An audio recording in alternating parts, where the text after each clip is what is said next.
You're now tuned into Thorough Black Talk with Tad, Keisha, and Ashe. Every Thursday, 8 to 10 p.m. Don't forget about our sister station, Constructive Talk Radio, Tuesdays, 8 to 10 p.m. Hello, hello, hello, family. Welcome to another edition of Thorough Black Talk with your brother Tad, your sister Keith, Yep. and brother Ashe SJ will be joining us a little shortly. Family, family, family. A lot has been going on. First, I want to say we made it through another week. Yes. Made it. We made it. Hands up in the air for that because there's so much Work. craziness. It's so much craziness that's going on right now. So you got to give yourselves kudos for making it another week. I had a milestone with bike riding, so I'm happy about that. And I'm excited to get started. We got an exciting weekend coming up. Prophecy of the Prophet. You want to be down for that community? It's free to the community. You can follow us on Thorough Black Talk Radio, where we will have the link for you all to download, where you'll be able to view about 30 master classes, various poets, speakers, recording artists, businessmen and women, men and women in education, in politics, in law, in media. It's going down. I can't wait, Brother Tad. But how you feeling, brother? How's your week going? Oh man, I'm feeling good. I'm feeling real good. My week is this has been a good week, sis. I can't complain. I mean, I can just a little bit, but who cares? You know what I'm saying? Who listening? But the week has been good to me. I'm be honest with you. A couple of days in the office, a couple of days out the office. So I'm pretty good. I'm in a good space right now. I'll say that. We lost the sound, sis. Forgot about that. Keep forgetting about that. But I see you doing your thing, keeping the workouts in. For Oh those yeah. of you who don't know, who were new to the broadcast, you can follow Brother Tad on Instagram and Facebook, Better Days Ahead Fitness.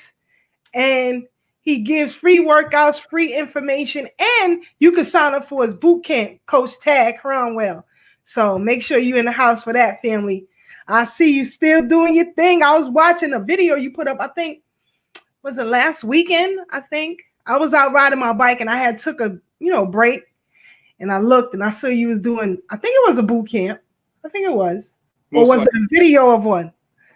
Anyway, Brother Tad always doing your thing. So how is business? Where can they find you right now if they want to join the boot camp and they want to get in some fitness before the holiday come in? How can they reach Brother Tad? All right, they can go on Facebook. You can hit me up at Better Days Ahead Fitness. That's the page. Better Days Ahead Fitness is spelled the correct way: BETTERDAYSAHEADFITNESS. Better Days Ahead Fitness. All right, that's on Facebook. That's the page. I have a whole bunch of preloaded free workout videos. We do modified versions for people who have never worked out before, or you may have worked out before but not worked out in so long that you're deconditioned. So we do modified versions up to advanced versions. And you can follow me on Instagram at Coach Tad Cromwell. That's COACHTADCROMWELL. And of course, you can follow me on Instagram at Uncle Tad. ANKH_EL_TAD. That's Uncle Tad. So those are two pages on Instagram, one page on Facebook. And of course, if you're following me on Facebook as a personal friend, then you already know what it is. But sis, business is good.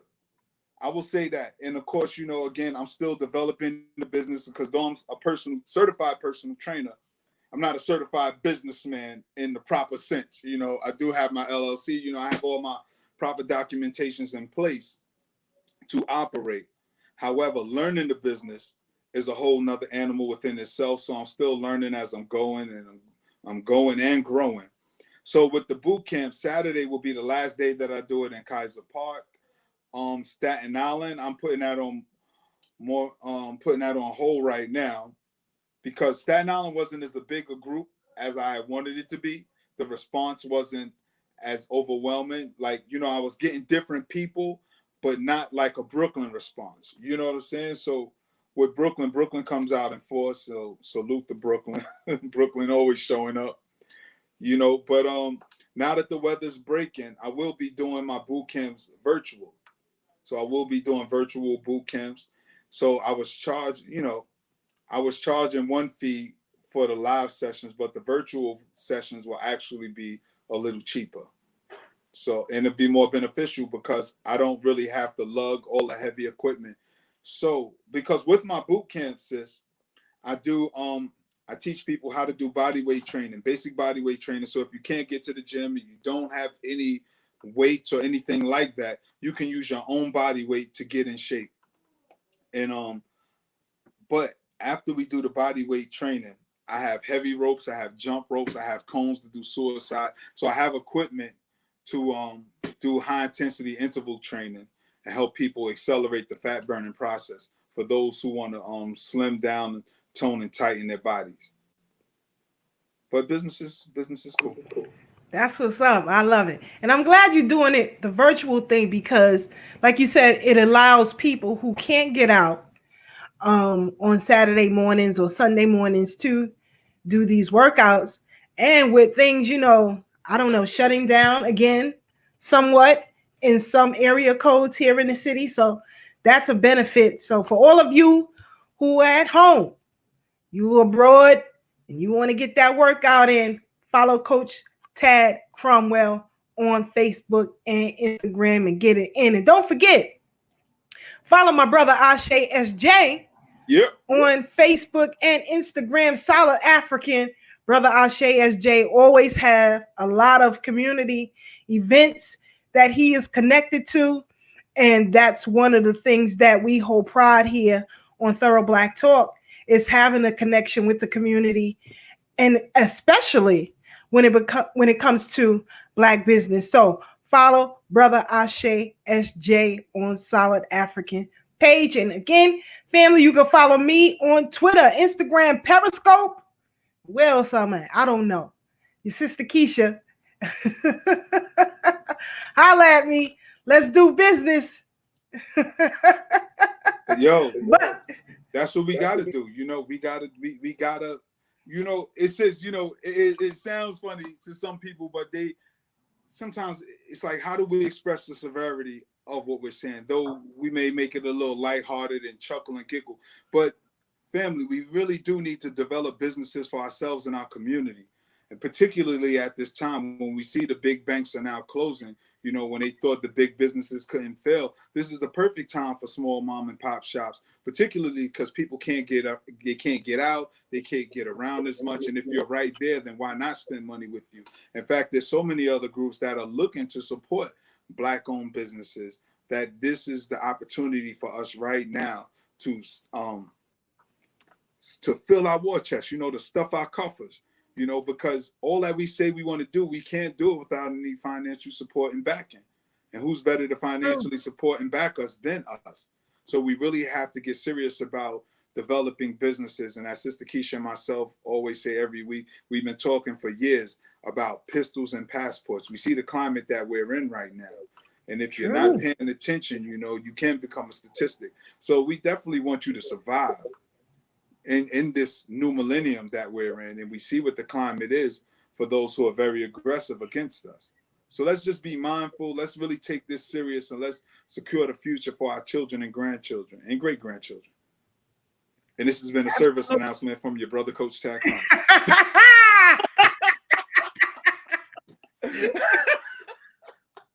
I can't with him. I can't. Billy, don't forget this weekend. Log on to dtc1.org. That is dtc1.org. The Prophecy of the Prophet, a revolutionary revival.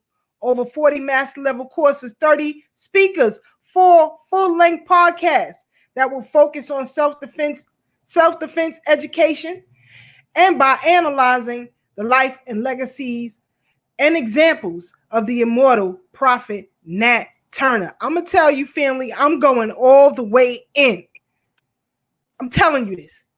What's our topic? Here's our topic. Thorough Black Talk, an authentic Pan-African analysis of national and geopolitics. It's going all the way in. Let me tell you. First, I'm going to deal with our political ineptness and what we should be focusing on right now, especially those of us who are in business, those who call ourselves social activists, those who have legal cases, if you will. You're going to want to tune in on Saturday at 8 p.m. We're going all the way in. And as I said on previous broadcasts, we're going to deliver you some solutions that you can do right here, right now. I'm going to show you how you can form your own political party right here, right now. I'm going to show you how you can seize the local politics in your area right here, right now, without the Democrats or the Republicans. I'm going to give you some history on the Freedom Party and what we were able to do there. So, again, family, I'll see you Saturday. Log on, dtc1.org. That is dtc1.org. Excuse me. Prophecy of the Prophet, a revolutionary revival. Now, family, as we were discussing last week, we were breaking down these two candidates, Joe Biden and Donald Trump. Now, it seems to me, a lot of people are confused as to what the result will be if the outcome is that of a Republican president or a Democratic president, if you will. And what I do know for certain, family, is that the outcome will remain the same. The goal has always been to maintain the status quo. It's just that one has a particular way of doing things and another, as opposed to the Republican Party. Some people like their aggressionists calm, cool, and collected. I like mine out, open, and up front. So we know how to deal with it. And of course, this Saturday, I'm also going to explain what our great ancestor, who we should remember at this particular time, Kwame Ture. He said that the Black family is in need of a political education, and we should seek it every day. It should be a part of our daily diet.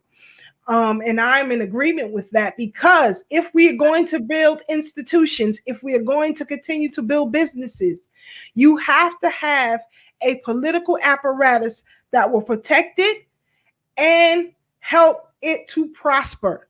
And I'm going to show you that this weekend, how the current political parties have used that power to keep us oppressed, to keep themselves afloat, and to keep everyone else at bay.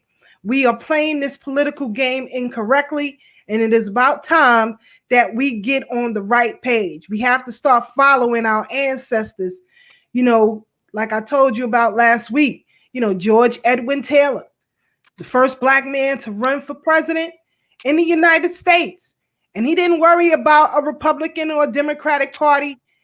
They formed their own, the National Negro Civil Liberties Party. And we should follow that motto.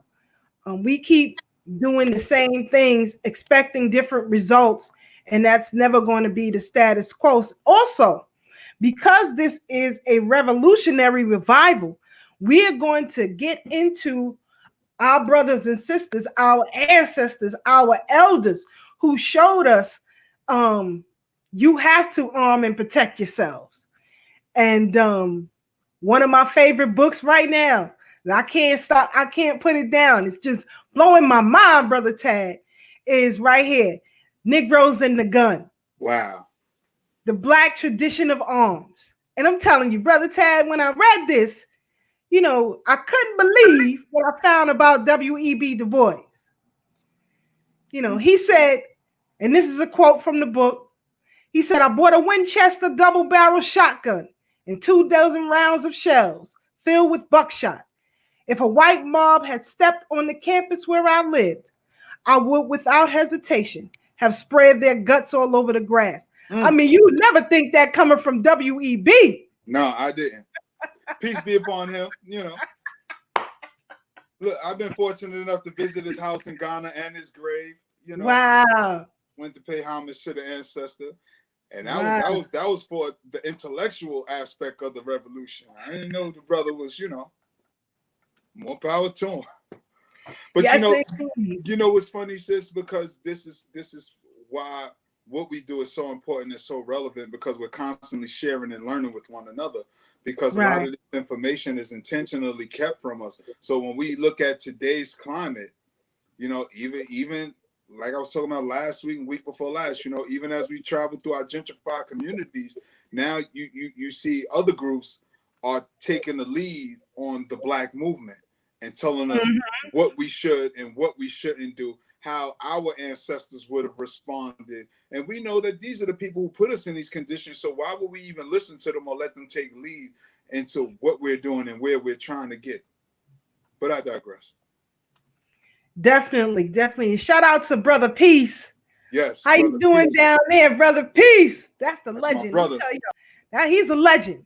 Yes. He's a legend in his own right. And one day, like I said, we're going to get Brother Peace when he has time to come on. I hope he could come on next month when we start to talk about the Tawana Broly case, because we're coming up on that anniversary, and I want our viewers to see some information that they may have not known, that may have swayed their opinions as far as that case is concerned. And so hopefully Brother Peace will call in. Also, shout out to Brother Kev. Yes. Doing a darn thing on social media. I see you, brother. We got to read one of his postings a little later, because I thought he put it so eloquently as it relates to our political plight here in this country. And I don't know, family, we might drop the link tonight for some of you could come in live on the broadcast with us tonight and give your perspective on some of the things that we're going to be discussing. Shout out to Brother Ray, the Professor William Mackey Study Group, Africans Helping Africans, will resume next week. Follow us on social media. As soon as I have the time and everything, I will post that for you on Thorough Black Talk radio page. I believe Brother Ray said the space will be limited. You will have your temperatures checked at the door. So, and hopefully he will be able to stream that lecture that's coming next week. I believe the guest is none other than Dr. Arthur Lewis. So, family, buckle up, because things is about to change for real, family, for real. I see my brother Shay SJ is trying to get in here. What's up, Sister Pat? We see you. I hope you can call in as well next month as we discuss a little bit about the Tawana Broly case, because we're coming up on the anniversary of that. And also, we're going to discuss a little bit about the Freedom Party. So those of you who are viewing and listening, whether on Facebook, YouTube, streaming, or whatever, pretty soon we'll be on Periscope as well, because Facebook be bugging. I mean, they even, Brother Tad, they kicked off the New York Post today. Wow. Facebook kicked off the New York Post today when they exposed Joe Biden Jr. Hunter Biden. Oh boy, what have we been telling y'all? So Facebook shut down the New York Post article as it relates to Hunter Biden, which we're going to deal with that as well. So Sister Pat says she'll be in on it. Brother Peace, you better be coming in here. I ain't playing with you. I know we're going to have Mike Graves coming here as well. And shout out to 100 Blacks in Law Enforcement Who Care. Brother Noel Leader has been doing the damn thing on Facebook as well. I mean, he got people upset, man, calling names, acting a fool. But keep it calm, family. It ain't that serious. It ain't that serious. But, family, we're going to get right into it. Like I said, we got a lot unpacked, a lot to uncover with this political race. So we're going to continue where we left off last week because, well, before we go back into the description of these two candidates, I want our brothers and sisters to understand exactly how the Senate works and how the congressional body works. And how a lot of things that we may want and need oftentimes get blocked in the Senate. Even though two senators represent each state, no matter the size of the state, that is a problem. Because say, for example, if you have, let's say, New York, which is pretty large in number, as opposed to some place like, I don't know, pick DC. We're larger than that. But we will have the same amount of Senate representatives, and those two Senate representatives in DC could be Republican or Democrat. The same for New York. And we as independents trying to force legislation often gets blocked in the Senate. And that is, to me, has always been a problem. And Black folks need to pay close attention to that. So I'm going to show this video real quick, family, and then we'll come back and we'll discuss it. Give me a second here. Let's see. Here we go. All right. I think y'all can see the screen, I think you guys can see. All right, good. All right. So here's a video, family, that I want you to pay attention to as it breaks down the Senate and the congressional bodies and how it affects us on a local level.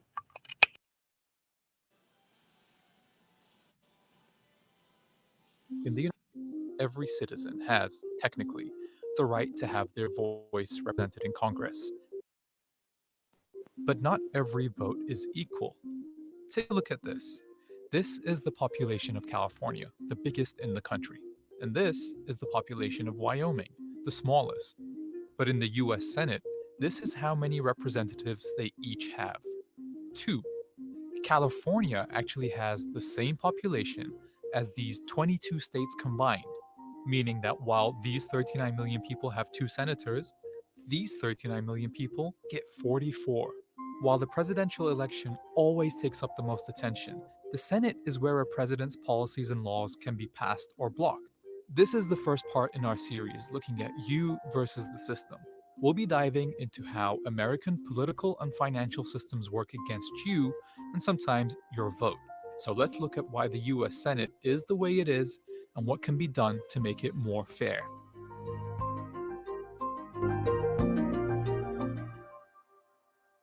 The federal government is divided into the executive, judicial, and legislative branches. Laws are passed here, in the 2 houses of Congress. The House of Representatives has 435 members, each one representing around the same number of people across the country. As we've seen, though, the Senate has only 100 members, 2 per state, regardless of how many people live in those states. This system was designed at the Constitutional Convention in 1787, where the U.S. Constitution was drawn up.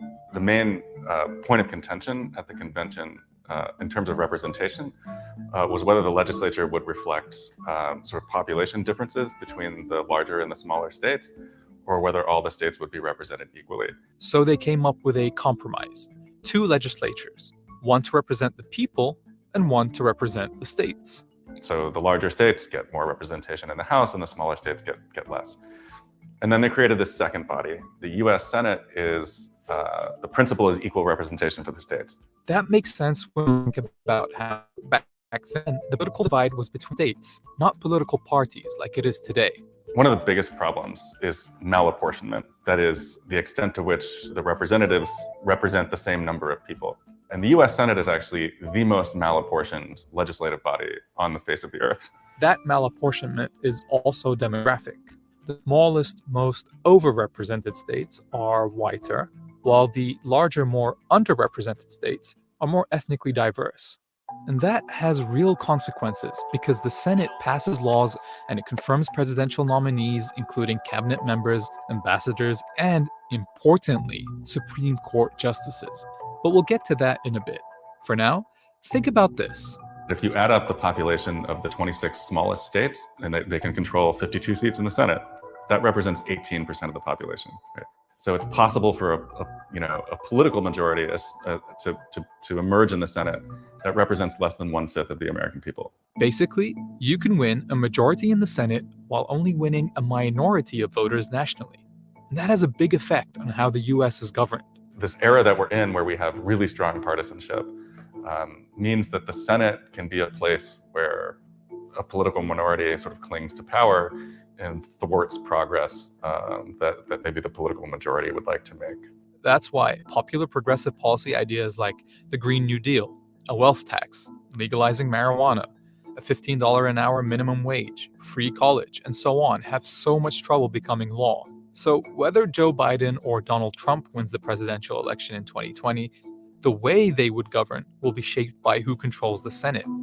But the Senate doesn't just grant a minority blocking power over legislation and give more weight to some people's votes over others. It denies some Americans any say at all. Washington, D.C.'s license plates say taxation without representation, and with good reason. D.C. has just over 700,000 residents, more than Wyoming and Vermont, and just a few less than Alaska and North Dakota. Puerto Rico, meanwhile, is home to more than 3 million Americans. That's more than the population of 20 different states. But the two territories have not been granted statehood, meaning the total number of US senators for DC and Puerto Rico is 0. And the Senate has one more rule that's used to check popular policy ideas. Almost every bill needs a supermajority of 60 votes to pass. It's not enough to have more votes than the other side. You need a lot more votes. The supermajority requirements in the US Senate, I think, breed a lot of cynicism and hopelessness about American politics, because frequently you see either Democrats or Republicans, they take the presidency, they take the House, and they take the Senate, and they still can't get anything done because it's very rare for Democrats or Republicans to control 60 votes in the US Senate. Now let's step back to this. Unlike the president or Congress, Supreme Court judges aren't elected. They're appointed for life by the president and confirmed by the Senate. Their decisions shape laws on voting rights, the right of workers to unionize, reproductive rights, who can finance elections. That's why in 2016, the Republican-controlled Senate wouldn't let President Obama nominate Merrick Garland, his candidate for the Supreme Court. This kept a Supreme Court seat vacant, and that strategy paid off when Trump became president and nominated conservative judge Neil Gorsuch for the open position. The Senate, still controlled by Republicans, confirmed Gorsuch, and then the following year confirmed Brett Kavanaugh. Following the death of Ruth Bader Ginsburg, Amy Coney Barrett is likely to become the third conservative justice to join the Supreme Court under President Trump. That would cement the court's conservative character for decades to come. So we've established that the Senate doesn't count everyone's vote equally, shuts out millions of Americans, can be controlled by a small minority of voters, has a built-in mechanism for blocking popular legislation, and can, through the Supreme Court, shape laws far into the future. So, does it have to exist? Abolishing the Senate would require a rewrite of the Constitution, meaning the Senate would need to vote to end itself. Unlikely. But there are other things that can be done to make it more fair. For example, there's nothing in the Constitution that says Senate bills need a supermajority. That rule can be changed by a simple majority vote in the Senate itself. The rule still exists because both parties are sort of looking at the future and thinking like, well, the next time I'm in the minority, like I'd like to be able to block the majority from doing anything. And just personally, I feel like there's a healthier dynamic for our democracy is like, let's compete and try to beat each other in the elections. But then if we lose, the other party gets to govern. Another improvement would be granting DC and Puerto Rico statehood. In 2020, the House actually passed a bill to make DC the 51st state. But with any future DC senators likely to be Democrats, that bill is unlikely to get through a Republican-controlled Senate for now. David Farris actually wrote a book with these and other more radical solutions. I have a proposal to break California into 7 pieces, all of which would be Democratic-leaning, presumably would produce 14 Democratic senators instead of 2 out of California. But it would also lessen the difference between California and Wyoming in terms of the voting power of the citizens. You could do that to Texas, you could do that to New York. Now, breaking up states would require those states to first accept the idea, which seems impossible. But that might change when people realize the Senate's inequality is actually getting a lot worse. By 2040, 70% of the population will live in just 16 states. This problem, this malapportionment problem in the Senate, is only going to get worse because people seem to be migrating towards the larger states. And so a problem that we feel acutely today, and it's a big problem in our politics, actually will get significantly worse over time.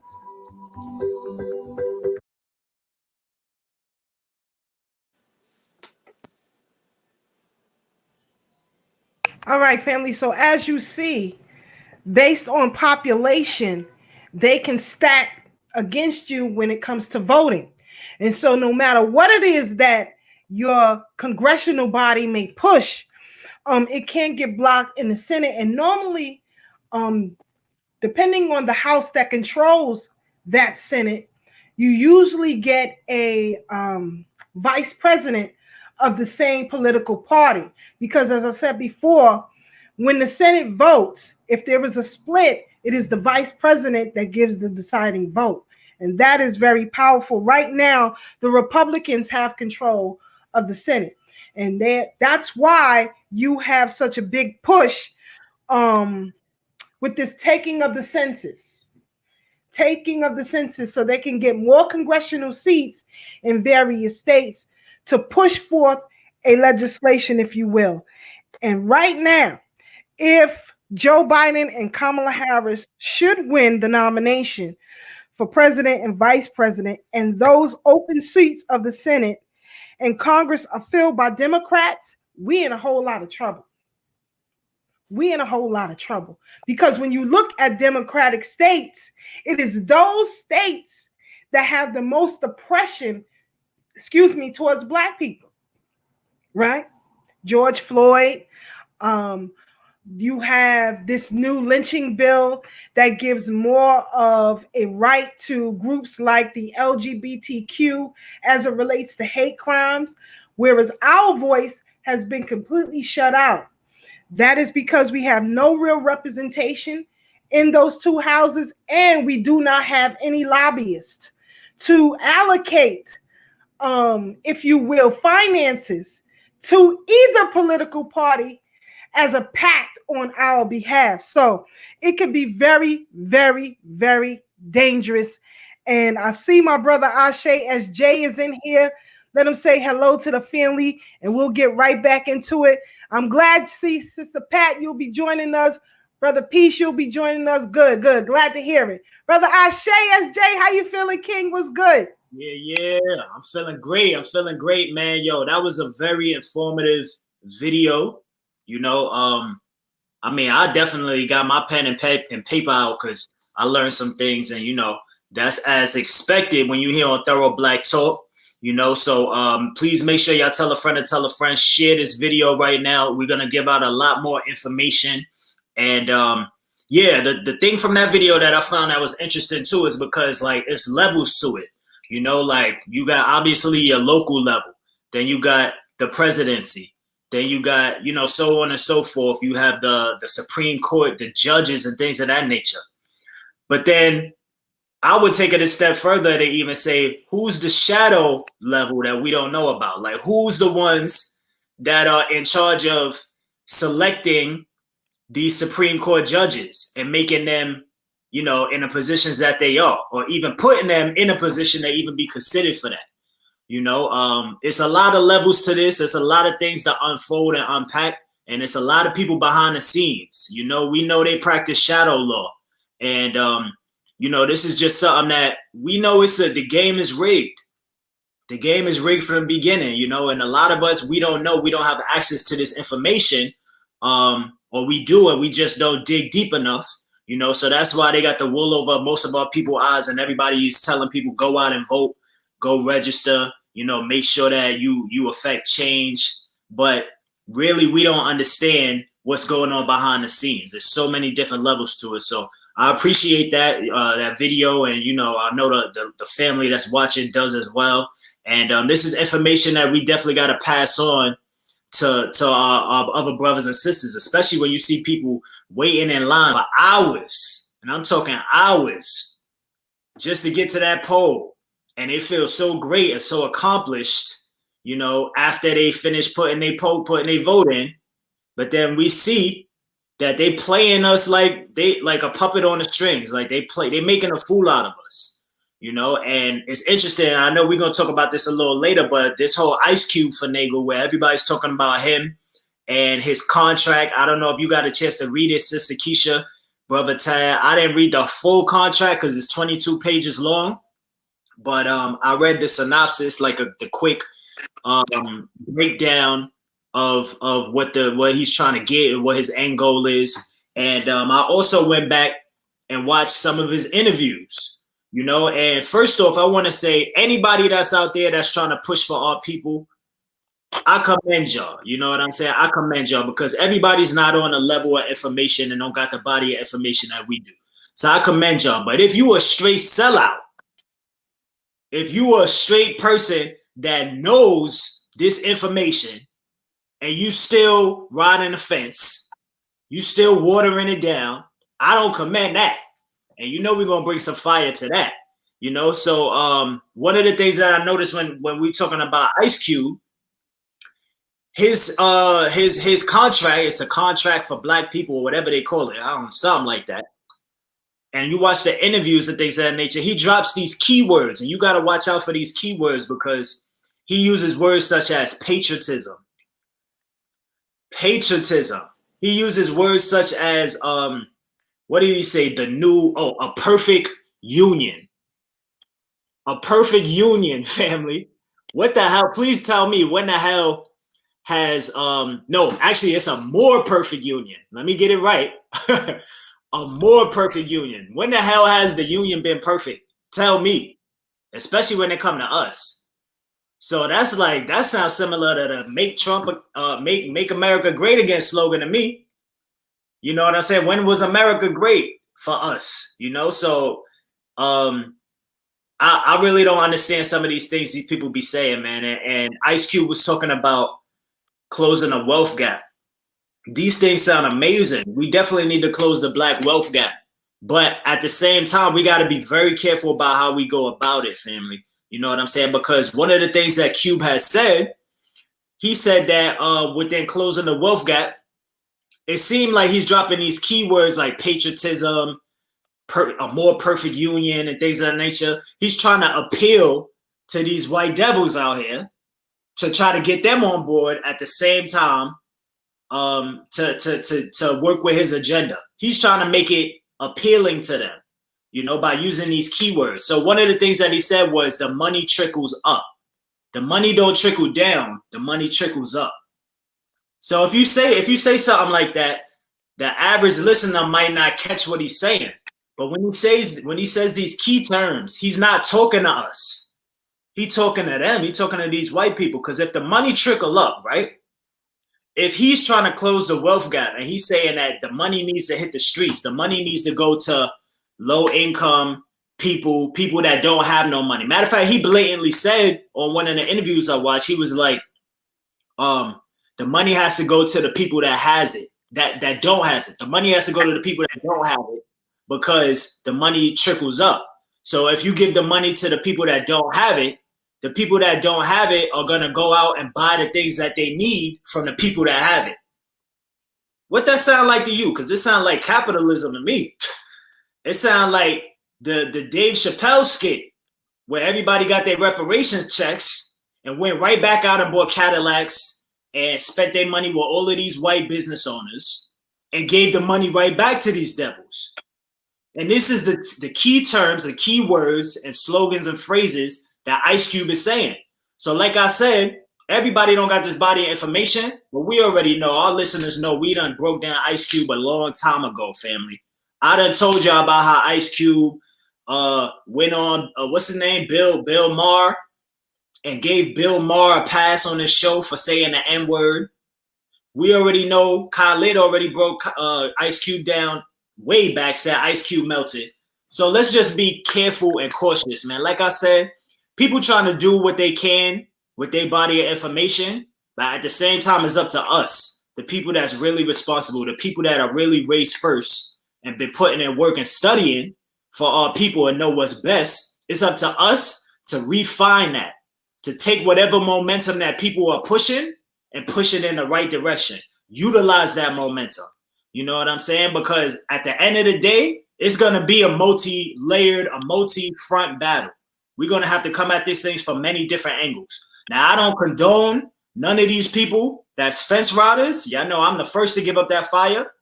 But at the same time, we want to get some things done. We want to affect some real change for our people. And it's not just diversity.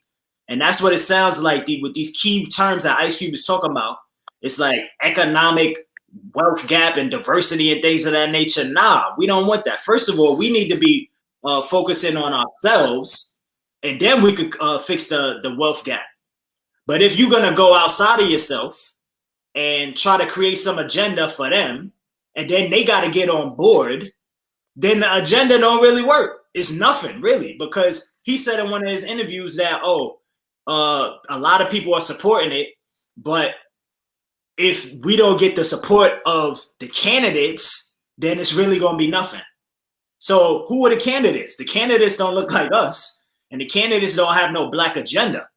That's the reason why he had to create a goddamn contract for Black America, because the candidates don't have no black agenda themselves, because they could care less about us. So if we got to go to them with a pitch and a nice slogan, make it sound good and make it appealing to them, and then hope and pray that they are going to accept what we put on the table, because he already said that he brought it to the Biden campaign. The Biden campaign told him, we agree with 85% of what you said. Wait, hold up. I ain't getting no master's degree, but 85% ain't no 100%. Do y'all want 85% of y'all reparation check? No. I want all of mine and leave me alone. Do we want 85% justice? I want all of mine and leave me alone. 5% of these goddamn devils that's murdering our babies out here and our elders and all of that to be brought to justice and all that. Nah, we don't want 85%. Matter of fact, they owe us. I've been racking it up, and I ain't no mathematician, but I say it's about over 200% now. We need interest, fam. You know what I'm saying? And these things is continuing to go on and on. So, family, let's just make sure, like Keisha said, keep our head on a swivel, family. Remember, these people are entertainers. These people are not professionals and don't know all the ins and outs of politics. I don't even know it, but I do know that I can determine between what's real and what's fake. And my heart is there. I'm genuine. And you put something on the table, then I'm going to decipher what's best for us. And I'm going to add on to the cipher and bring something to the table.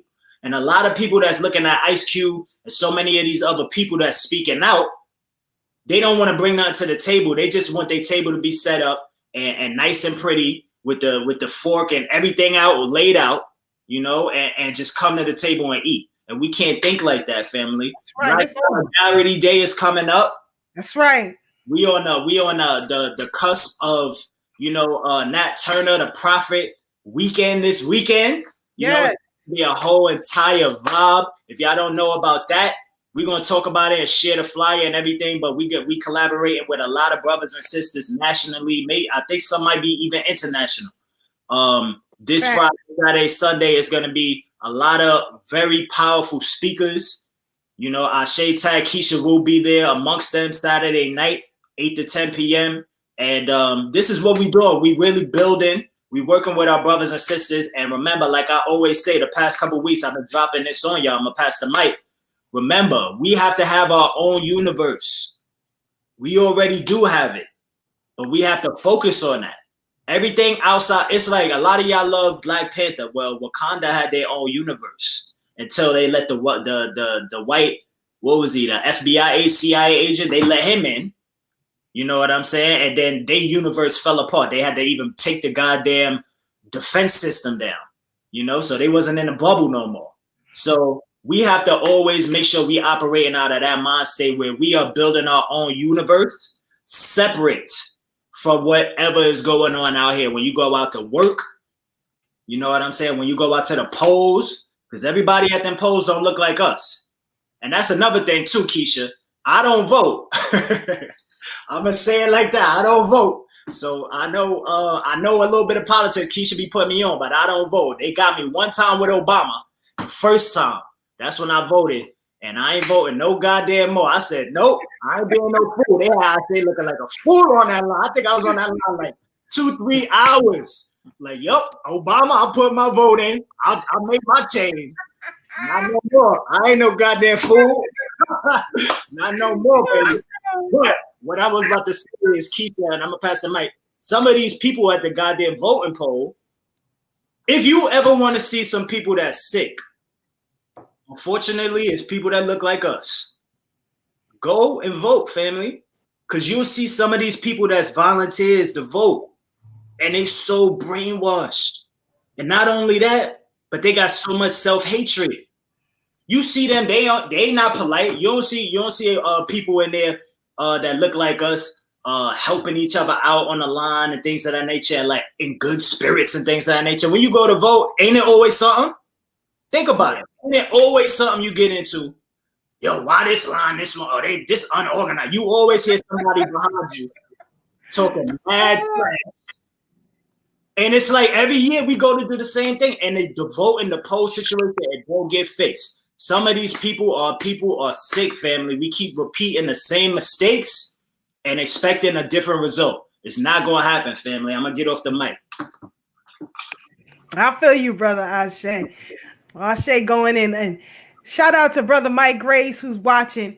He said he's going to tune in with us. He's going to be on with us as we discuss Tawana Brawley and other historical cases next month, because it's very critical that we tell our own stories. In particular now, brother Tad, brother Ashe, where you have so many of these filmmakers who are putting out information or half truths, not putting out whole truth, if you will, and for a myriad of reasons. Some don't want to, some get paid not to, and some are in fear to do so. But as we were discussing that video of brother Ashe, I want to show our family exactly why that's important and how it affects us directly, in particular with the Black farmers. Legislation was passed, but then again, it was blocked in the Senate, and our Black farmers suffered. So I'm going to share some information with the family right now. So I want you all to pay attention and realize how it affects us.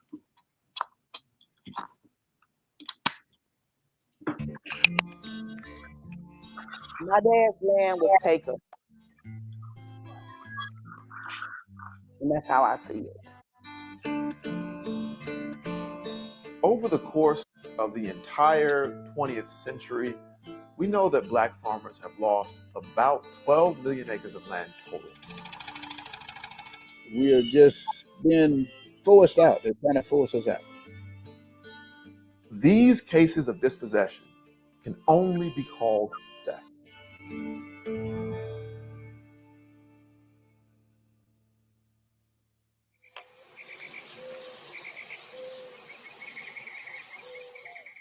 Okay, just about ready.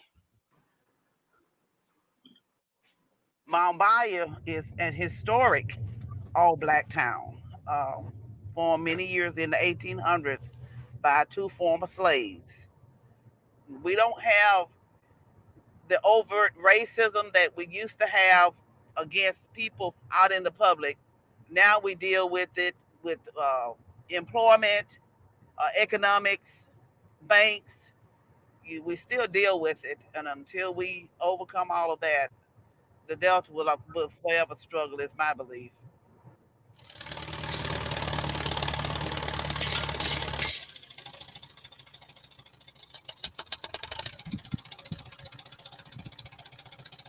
Now I'm gonna help them get a poly pipe loaded so they can still start putting the poly pipe.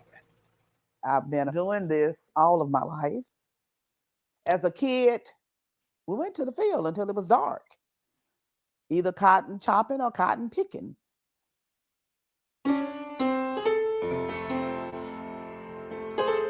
The Mississippi Delta is this area between these rivers in the northwest of Mississippi that has some of the most fertile land in the United States, in the continent, really. If you go out there, you'll see rows and rows of cotton, soybeans, every single type of crop you can imagine. But in the early 20th century, almost all the land was owned by white folks. It was homesteaded out by the federal government, but was otherwise inaccessible to black folks. My grandpapa, Ed Scott Sr., started purchasing land back in 1938. They came from Hale County, Alabama, and they moved to Mississippi in 1919 before my dad was born. My grandmama hated it here, but in Alabama, black people could only sharecrop. No one would sell them land. Very few could get the historic 40 acres and a mule. Ed Scott Sr. was almost supernaturally gifted at farming. He knows exactly how to rotate the crops, how to plant things in a way that gets the highest yields. And that gave him his own economic gravity that local white businessmen could not ignore.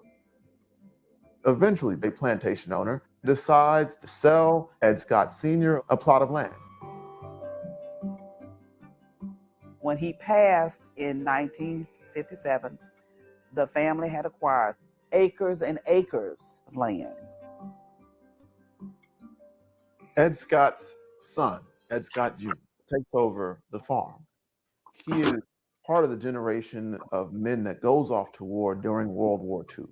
And when this generation of black men comes back, their white peers are granted so many free things from the GI Bill. They get free education, lots of them get free homes, they get things they can pass on to their children. But the black men among that number are denied many of those opportunities. My dad went to World War II, and when he came back, his dad wanted him to go and finish school. But farming is in his blood.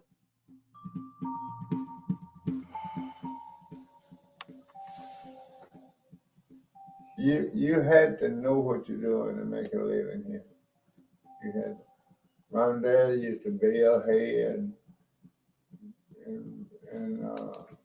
sell chicken and turkeys. He used to take turkeys to Greenwood down there, the white people, and sell them.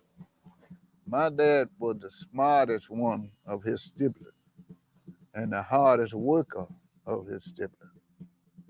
You know, every now and then he'll say, God ain't gonna make no more land, so you better hold what you got.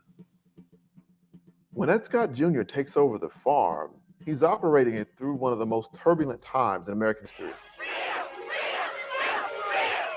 1953, the first bus boycotts. 1954, Brown v. Board. 1955, Emmett Till is lynched. You know, I left here and went to Selma, Alabama when they had the march from Selma to Montgomery. Mm-hmm. It was rough like that then, but you had to have some guts to stand up and just be rough with them. When he owned his land, he actually had 57 families who lived on his land and worked with him. And it was like a community. Whatever we needed was on our farm. We would put up peaches, we would put up peas and butter beans, and everybody got their share to carry them across the winter.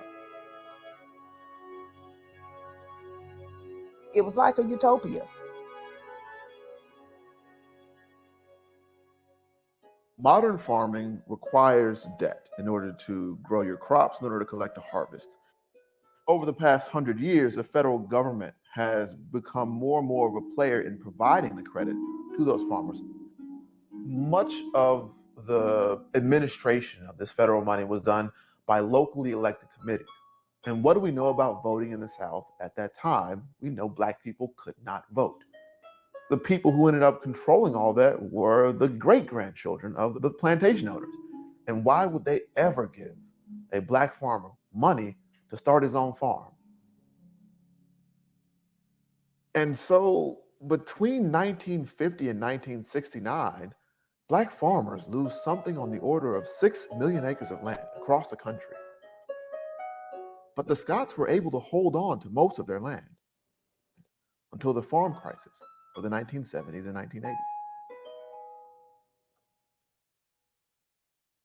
Rising fuel costs, increasing cost of production, new taxes. These changes will have a significant impact on the well-being of family farmers. Federal legislators are slashing farm programs to pay for the deficit. As farming in America collapses in the 70s and 80s, there's a lifeline in the Mississippi Delta: catfish. The federal government, they pour a whole bunch of money into taking these poor white farmers who are struggling, getting them into catfish. The people who are left out of that are the Black farmers. Ed Scott Jr. sees what's happening. He sees catfish as a way out. He converts most of his farms into 8 giant catfish ponds with no help from the federal government. He digs them himself.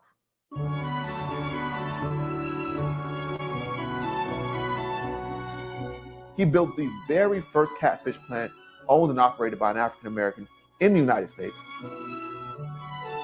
And it becomes this inspirational story across the South of a Black person who has literally beat all the odds to create something new.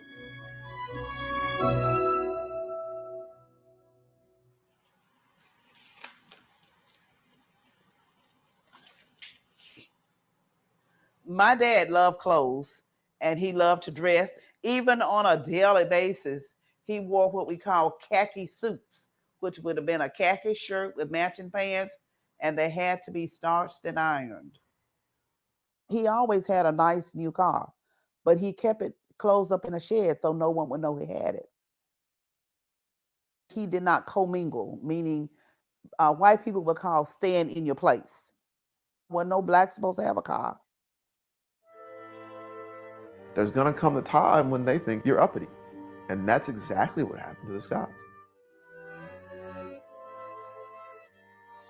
It wasn't just because we were Black, it's because we was doing so well in front. We were doing so well. Blacks were never successful at getting enough money to farm with from USDA. So when they went in to get the money for the crop, they gave them half of what they need, which was the way of keeping Blacks from being successful. Because if you're going to grow beans and you say, I need this much for fertilizer, I need this much for crop protection, I need this much for seeds, and I need this much for watering, and you only get half of that, if there's no way for you to produce a good crop. Yeah, they used to try to buy no land in Mississippi. You never own no land in Mississippi. White people ain't gonna let you own no land in Mississippi. That's what the county agent will tell me. It's documented. They did not offer him the same loan terms. They regularly offered him much smaller loans than they did white farmers in the area. The county agent, he refused to give him a loan. So he could not feed his fish, could not water his crops. They foreclosed on his land. At its peak, the Scots farm spanned across 1,000 acres. Now it was down to just 300. Who won it? Black farmers. When? Now. In 1997, thousands of Black farmers sued the USDA for discrimination. What's known as the Black Farmers Lawsuit is actually called Pigford versus Glickman, one of the largest class action lawsuits filed on behalf of Black farmers against the USDA and the federal government. There's a wide disparity in the way the Department of Agriculture treats Black farmers versus white farmers. Because of the practice, the discriminatory practices of USDA, I was put out of business. My family was destroyed, and basically they just destroyed my life. The Scots become one of the marquee families in this lawsuit.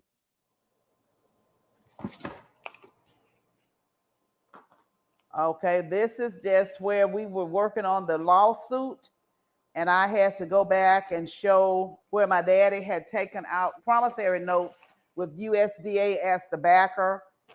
I tried to keep everything I could.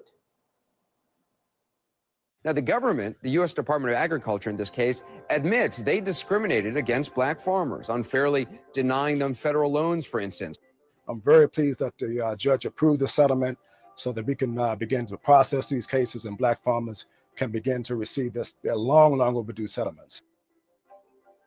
The federal government paid out just north of $2 billion, and upwards of 70,000 successful claims were made by black farmers in the South. The Scotts received one of the largest settlements out of this lawsuit because, unlike lots of people, they had the documents to show exactly the ways in which the federal government discriminated against them. Most farmers were lucky to get $20,000. Do you feel comfortable saying how much you guys got from USDA? I'll give you an exact figure later, but it was right a little over $7 million. He was blind, but we made sure that he signed the documents to buy his land back, and he presented the check to the same man who was instrumental in taking his land. He was still in office. It took the Scott family nearly 30 years, a space of a generation, to buy their land back.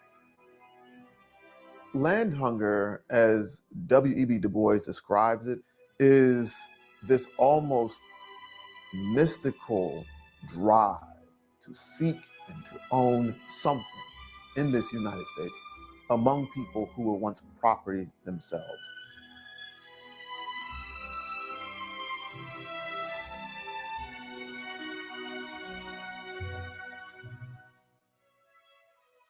If you look at the Scotts, you look at what the land meant to them. It wasn't just money. It was destiny. It was something to hold on to. It was a purpose and something that held their family together through generations.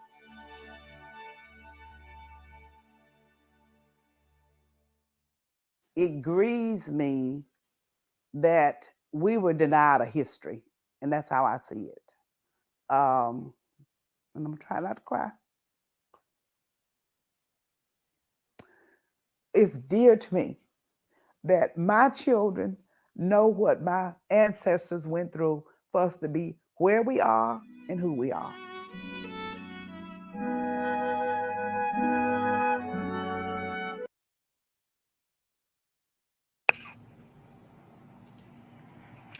So, family, you see how the way the Senate and the federal government, the USDA, was found guilty of discriminatory practices, how they were able to stack against them the money that was allotted to them.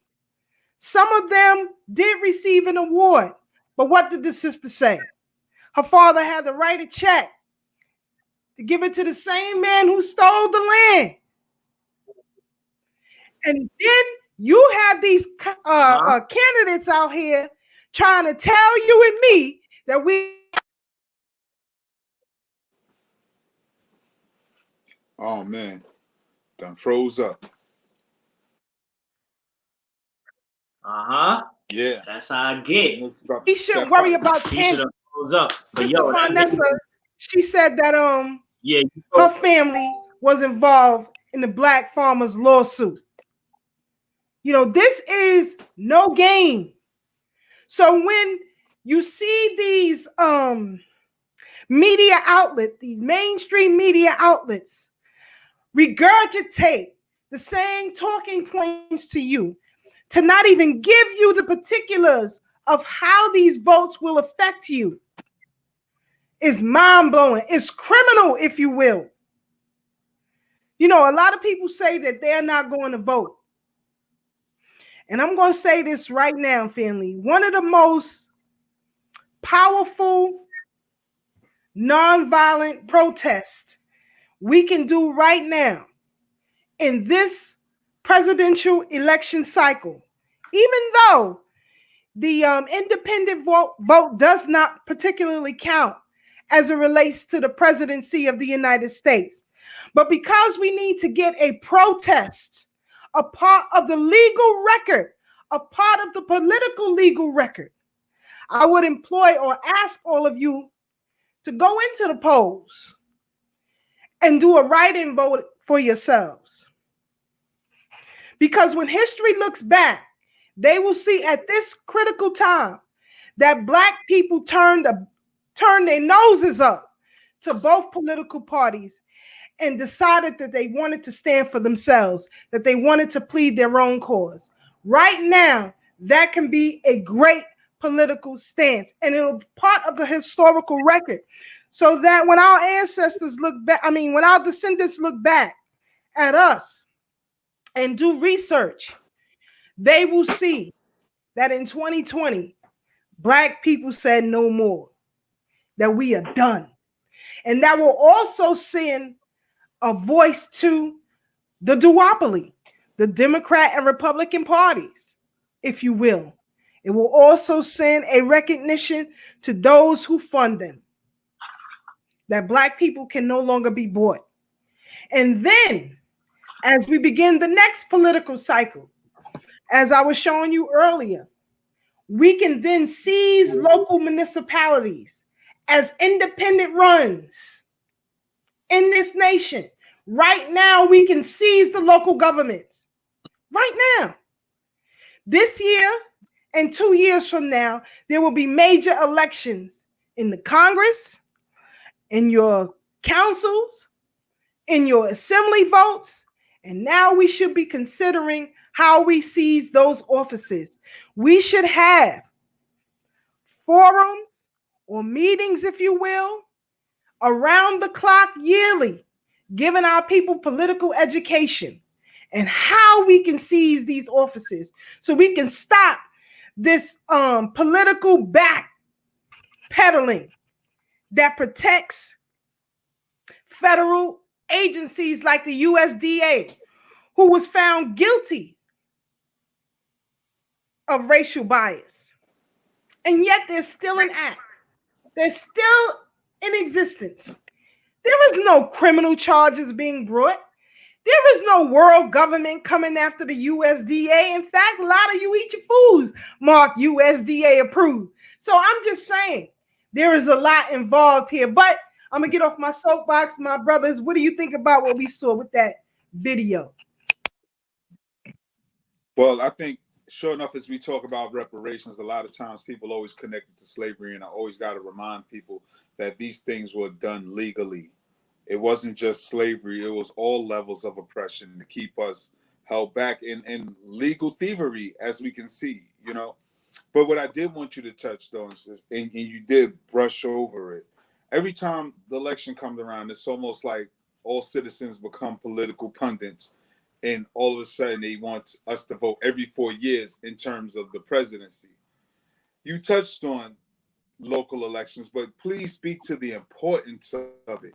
You know, annually, how there's election days every year, and how we need to really engage if we want to see a change, because the presidency is the only place where our vote does not really matter, because it's done by the Electoral College. I can't express to people enough how our vote is only recognized as the popular vote, but the Electoral College is actually the vote that decides the president and the vice president.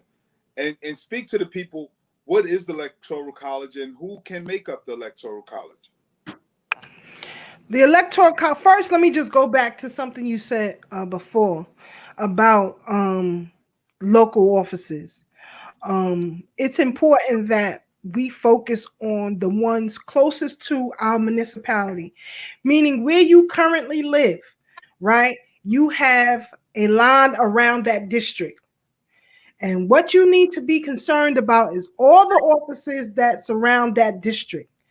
And it's very important that we have that, because, as Brother Sad says, the Electoral Colleges are a group that is selected, senators, congresspersons, that vote on behalf of the general populace vote of said state. And that's not always true. We've known that in previous elections, right? Where, for example, New York is known to be a Democratic state. It is reported that the majority of the voting populace here in New York voted for former President Barack Obama. But the state went to Hillary Clinton in the primary. So we have to worry and concern ourselves with what is in our immediate area.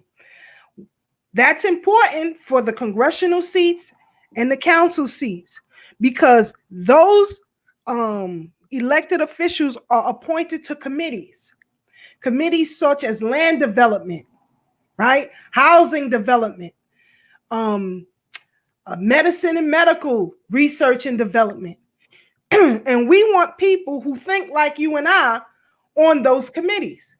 So say, for example, right now, if there is a big boom of development on Staten Island where a brother Tad resides, and the majority of the people where he resides look like him, for example, let's say, when it comes to development, that means the companies that do the work there should look like brother Tad. When schools are being built, those who build those schools, those who are owners of said charter schools or private schools should look like brother Tad.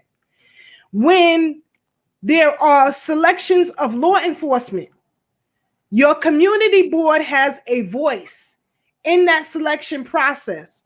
That board should look like brother Tad looks, so that he controls, or they control, everything that is within that municipality, so that you will not have an influx of gentrifiers come in, or big business developers or realtor developers who come in and buy up everything without giving an allotment to people who look like brother Tad. If you want to open up a bank, let's say Bank of America wants to put another branch in that area where brother Tad resides, great. The bank manager should look like brother Tad. If McDonald's wants to open up a franchise where brother Tad look like, the franchise owner should look like brother Tad. Do you understand? And this is how you control the business where you live. And then it is the responsibility of those business owners to finance the political races of that politician or said politicians, so that they stay in place. This is why the small hats, the Asians, and everybody else, they don't give a damn who's running. They make sure that the business that they support the candidates that they want. So that's why you can go into Chinatown and you can go to a Chase Bank, but outside of Chase Bank, it has Mandarin writing on it. You can go to a Popeyes in Chinatown. This is a fact. Outside of the Popeyes is written in Mandarin on the top, because they control everything in and out of that area. You can't do nothing, set up business or nothing without their say so. And that's how they control it. Now, one of the reasons you know it's a Chinese mob, we all know that here in New York, unless you're retarded and stupid, there is a Chinese mob. How many of them you see get shot on TV? How many of them get their head busted in? How many of their women do they drag out of their homes butt naked? How many of their children getting shot in the street? Do you understand how you can control things?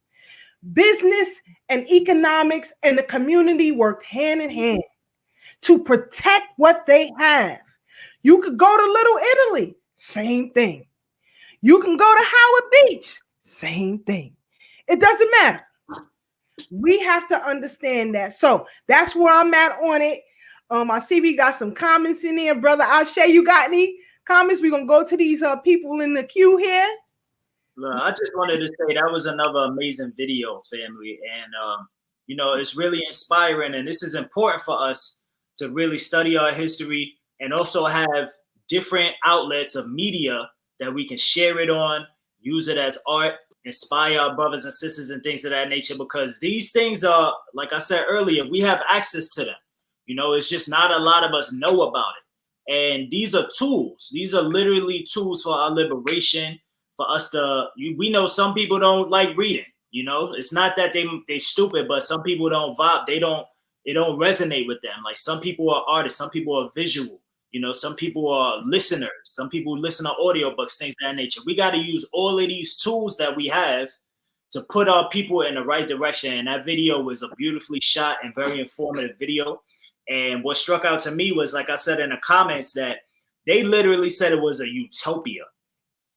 Living on that land. 57 families, not people. 57 families. That's legacy. That's a community. And they lived on the same land. And whenever they needed something, they would just work and eat off of the land. It was a utopia. Family, I don't know about y'all, but I would love to. I would give everything up and just live there. Be in nature, work, do my little tilling and farming and get my food and all of that, train in the wood. Come on, family. This is what we need to be shooting for. That's self-sufficiency. You know what I'm saying? That is how we become independent and build our own nation.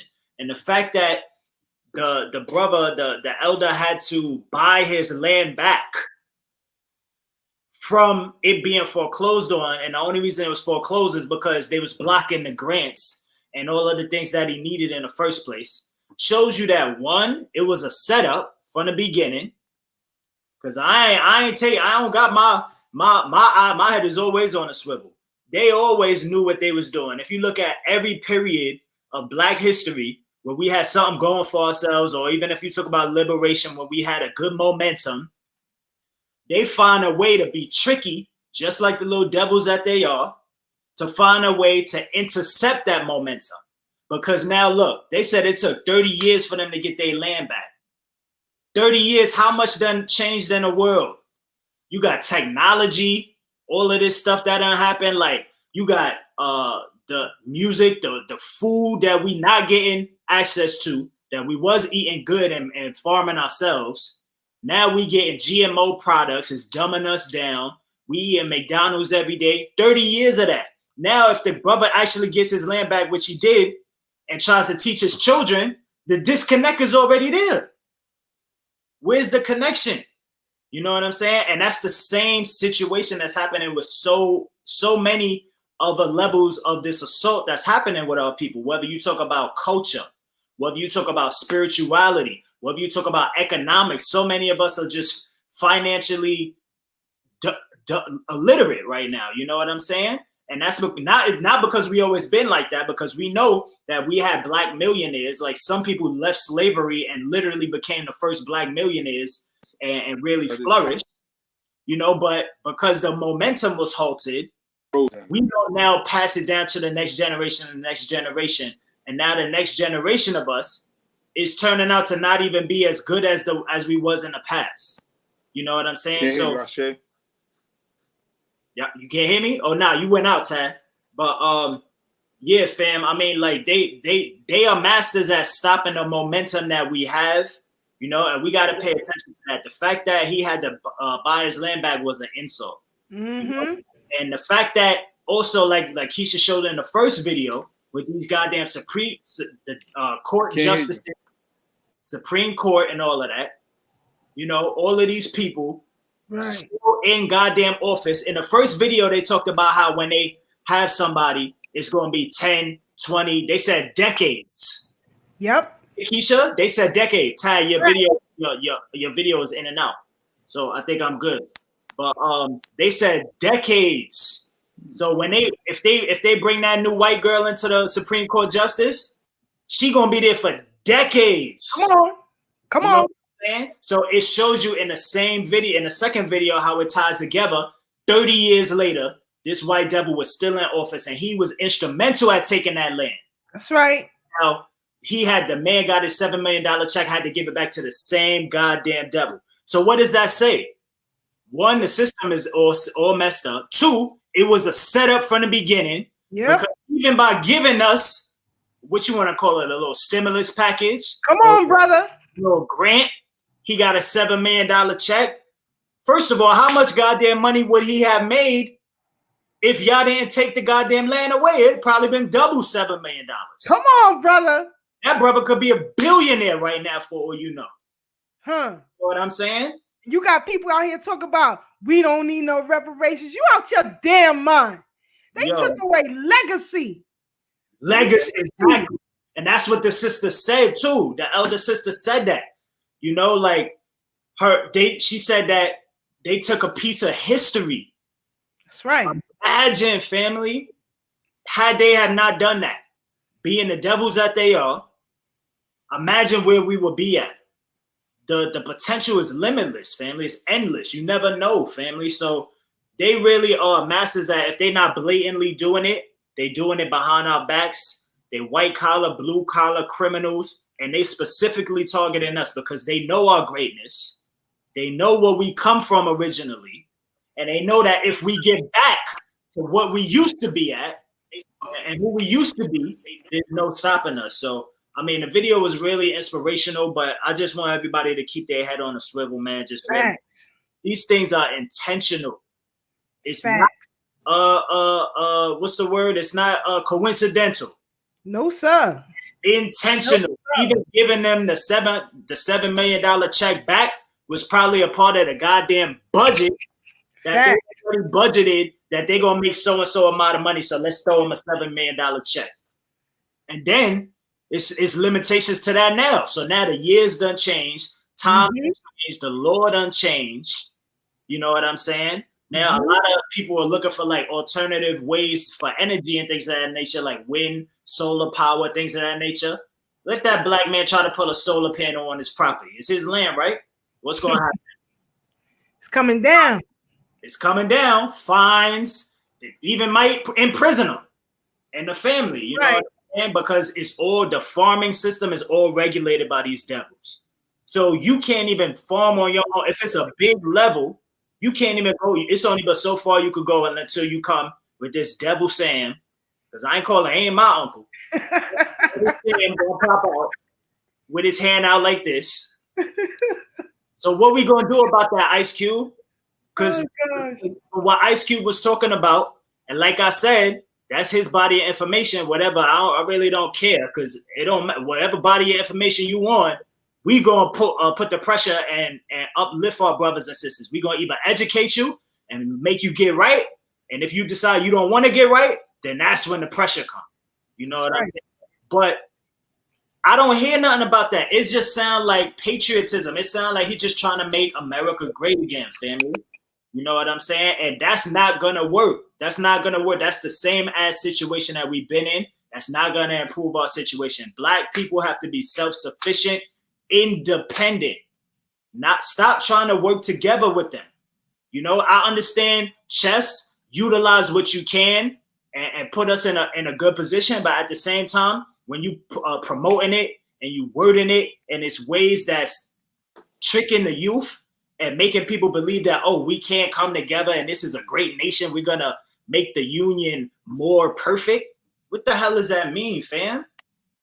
The union ain't never been, this country ain't never been perfect. So how can it be more? Not for us. Crazy, yo. It ain't for us. But, you know, brother Ashe, you know, I showed that clip about the farmers, but it also affects those of us in housing. You know, there was certain mandates that were put in place for those who live in public housing, in particular here in New York. As I said to you before, you know, when it comes to public housing, as far as your bodegas that's surrounding public housing, your laundromats, your dry cleaners, and every other business that surrounds you, Chinese restaurants or whatever, there were allotments for NYCHA residents when it was first established, and it's part of the charter where those businesses should have been allotted to the tenants. They should have gotten first dibs on those opportunities, and nobody ever told them. And it's a part of the rent agreement. And I'm going to show this clip real quick because I want our people to see real quick. When I got to Red Hook houses, the situation was already blighted. From my evidence and from the history of NYCHA, NYCHA was set up to take people from poor to self-sufficiency. The same time that blacks were moving here from the south of North America to the north of North America, a lot of rezoning started happening, and we found ourselves in public housing without the self-sufficiency side of the coin. Potential has been stolen from residents in regards to lead poisoning, mold, loss of wages. I work too. When I came to NYCHA, I was going in the Navy. And I lost that potential because I became pregnant out of wedlock and decided to keep my child. But NYCHA had in place Section 3 since 1982. It's a shame that most residents don't know Section 3 is there for them, and that is one of the things that is a part of the U.S. settlement. I have one question to ask to everybody here. When we as residents had to deal with zero tolerance from the Clinton administration to present time, how is it okay for NYCHA to have falsified, fraudulently reported about lead, mold, everything else, and no one's being criminally charged? That's number one. Thanks. Number two, how do they get to go forward with RAD or infill when they're under a federal investigation? That's my question.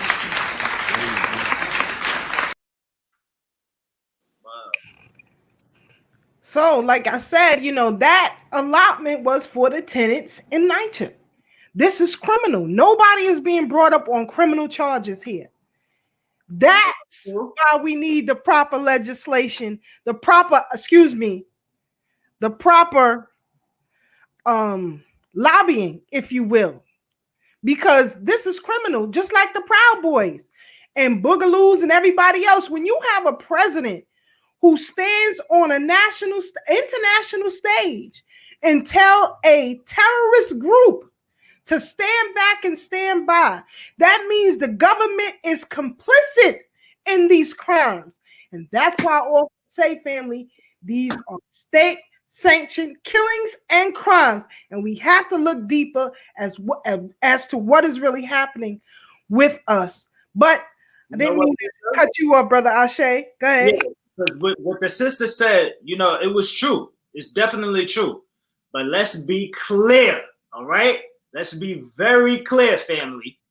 Yes, NYCHA and all of that, public housing, the projects, whatever you want to call it, she said in a video, it was created and it was supposed to be used to take people from poverty and make them better and things of that nature. But let's not get it twisted, because we also know that the projects in its inception was one of the most famous, if not the most famous redlining projects. That's right. In history. That's right. You know what I'm saying? Right here in New York City. That's right. Come on. They have Stuyvesant Town and Peter Cooper Village, which are project buildings right next to each other. They look like condominiums. They nice projects, but they projects. New York City Housing Authority. Stuyvesant Town, family, in its inception, literally would not allow a single Black person to live there. And we're going to talk, we got to show that video maybe another week, Sister Keisha, because this is serious. Like, people had to fight for years and years and years just to get Black tenants in the projects. We already know that these project buildings, a lot of them were inhabited by Hasidic Jews. They still live in there. Even if you look at Williamsburg, they sure do. Williamsburg and all. If you look at the tenements, they got a tenement museum here in New York. What is a tenement? It's similar to a goddamn project. It's just not a tall building. But the tenements, you have people sleeping on beds and beds right next to each other, bunk beds and all of that. If you go to the tenement museum, it's the same exact thing. That was with white people as well. So they created these systems and they created the project system, all of the NYCHA and all of that, to help the people that was low income and help them to get up to medium income. But it wasn't for us. It wasn't for no goddamn Black people, because that's exactly why. And the sister even proved her own point or answered her own question in the video. Like Keisha just said, this is illegal. Why are they not prosecuting? Oh yeah, because Black people live in the projects now. And I'm gonna step off my soapbox. That's true. My brother's always bringing home. I'm telling you, family, tune in Saturday, 8 to 10 p.m. Prophecy of the Prophet, a revolutionary revival. We coming in with real facts because we also have to watch out for those gatekeepers that are in the way that will criticize how we may do things. Not saying it's necessarily wrong or right, but when other groups break the law, like they do here in New York City, you have a particular group in the Hasidics in various parts of Brooklyn and Queens that are breaking the law right now. And then you have members of National Action Network supporting that. But they'll criticize me and you. Facts. Now, I don't just throw things out there without showing y'all the facts. Y'all know how we keep it thorough over here. Let's get it. Tony Herbert, excuse me. Mike Graves always corrects me on his name. Tony Herbert. He's often out in the news when there's a shooting in the community where is one of us shooting one of us, and there's nothing wrong with that. Very critical he is. But when it comes to other folks breaking the law, he stands firm. I got the video right here. Heshi Tesla from Borough Park, Brooklyn, a city council candidate. Those of you saw many videos of the Hasidic community breaking the law out in hundreds or thousands on the street. Burning mad. Streets that they stopped. The West Indian Labor Day Carnival couldn't take place this year because of COVID, but other groups were allowed. But let's show Tony Herbert here with Heshi Tesla. Thank you, Letitia. Thank you, my esteemed colleagues. My name is Heshi Tesla. I'm from Brooklyn, a lifelong resident. And yes, like Vicky, I'm going to support. I love you. I can't wait for you to win. I will be running for a city council seat. I believe the city council should be clean sweep. We got to make changes in this city. You know, they just raised our taxes. That if, like my esteemed colleague here, but if we pay our taxes late, do you know we have to pay 18% fines? 18% interest. Not even any bank charges that. In my community, we have not only the black-owned businesses, the Muslim-owned businesses, and the Jewish-owned businesses, our churches. Now listen to this. And mosques. Here's Tony right here. Here it goes. Here's the National Action Network right here. The city council's not doing anything. Our mayor just comes out there to hurt us. He wants to hurt us. Now, the 3% uptick, I know how he got the numbers. He tested 14 people in my community last week. I was there every single day. Not the fines. You know we have to pay fines. You know they love their money. Now, for the family, you know, that's watching, this is what's been taking place in the city of New York. Now, I don't work for the government, but I know that if you assault a city employee, you know, you could possibly face 3 to 5 years. You know, for all of my city employees that's watching, give me a thumbs up in the chat if I'm telling the truth. All right, Brother Fred got it up. Now, for other groups, that's not the case.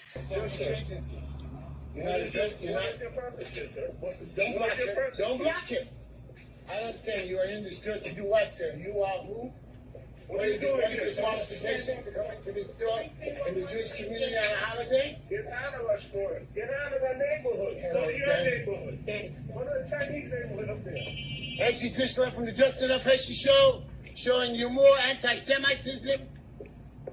He doesn't even want to address himself and tell us who he is.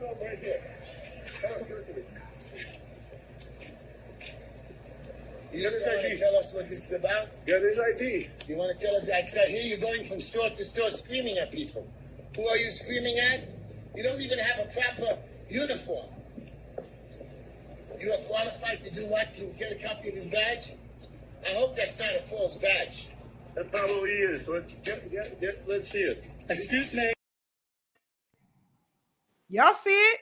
Y'all see it? This is what's happening in the city of New York.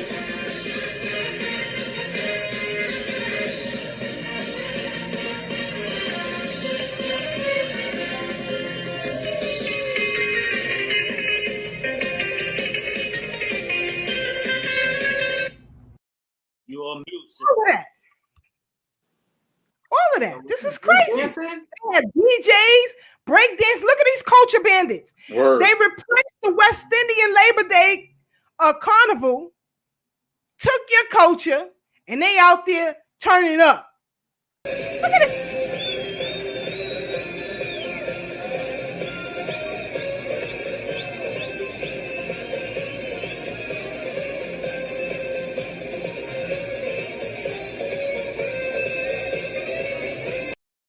I mean, you see this, family? Do you not see this? Keisha, you know what's crazy? Go ahead, brother Ashe. I'm getting hot. You know what's crazy, right? And the thing about it is, we could be in the same exact goddamn position.